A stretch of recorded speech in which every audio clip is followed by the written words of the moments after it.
tonight, we got a call of a child that was shot and simultaneously of an accident where a child was involved.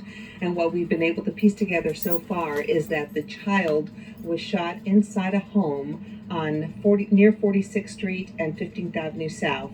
And a family member was transporting that child and lost control of the car and crashed here on 15th Avenue South and 34th Street. The child was transported with life-threatening injuries. This is a 2-year-old little boy who is in critical condition. And the person who was driving the car is now being questioned by our police officers and detectives to try to figure out exactly what occurred. We don't know exactly what led up to this at this point? No, this is all just kind of unfolding. We have 2 different scenes here. As you can tell, it's a little complicated. It occurred, we believe, inside the home. This was an isolated incident. It was domestic in nature.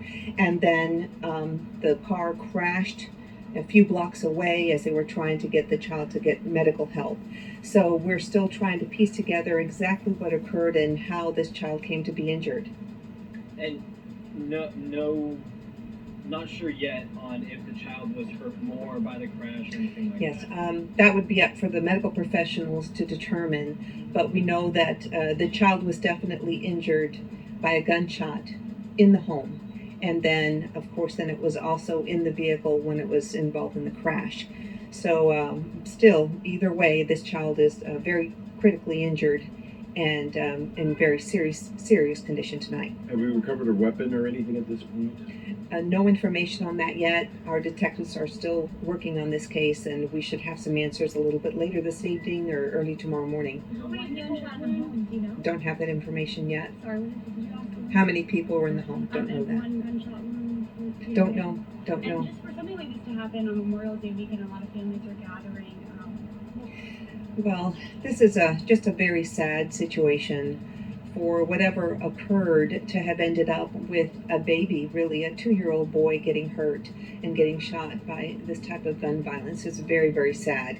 And of course, our detectives are working very hard on this, and we're trying to put everything together to find out exactly what happened. And you said this little boy had just turned 2, right? Like last month. We know his birthday was in April, so he is just a toddler, just an innocent child. And yet, he was very seriously hurt tonight. So our detectives are working to put this together. Unfortunately, this occurred, but inside this home, we don't believe that there's any threat to anyone else because this was an isolated incident that occurred inside this house. And, of course, we are hoping to get more information as we talk to the person who was driving the car. So, not sure yet or can't release on who shot the little boy? Oh, that's still part of this investigation. You know if it was accidental, I'm sure investigating that too. So. Now, that's all part of it. And we don't know the relation of the guy that was driving the toddler? Not yet.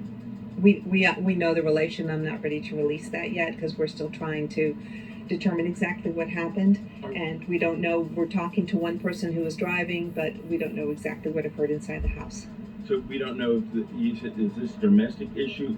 We don't know if it's an accident or an actual violent domestic issue? We don't. Okay. We don't know, but we know that it occurred inside the home. Okay. And this was all, it wasn't a drive-by, it wasn't a stranger, it wasn't outside, it was inside the home where this occurred. And it was little boy in that house? He was in the house tonight. Okay. That's all I can say. And you said the driver was not injured during this car crash. Was there anyone else in that car? As far as we know, only the driver and the child. But again, we're still investigating all of that. As soon as we have more information from the driver, we'll be able to release that. What's next? Well, right now, our detectives are speaking to the driver. And of course, we have officers at the hospital as well to try to get more information about the child's condition. And we'll be... Careful, guys. Yeah, I'll try my... Let's make sure that, okay, Oh, let me... all right. Oh. So, We're just okay, just making after sure. Orlando. I'm just like, Oh, I'm yeah. just real. I can go down a laundry list of things tomorrow. Yeah, I'm just like, I just get real. So, bottom line is, we have this very complicated scene at the house that we're trying to piece together still, and then, of course, trying to figure out what happened. Anything else before? That's all we have tonight. All right, thank you. No,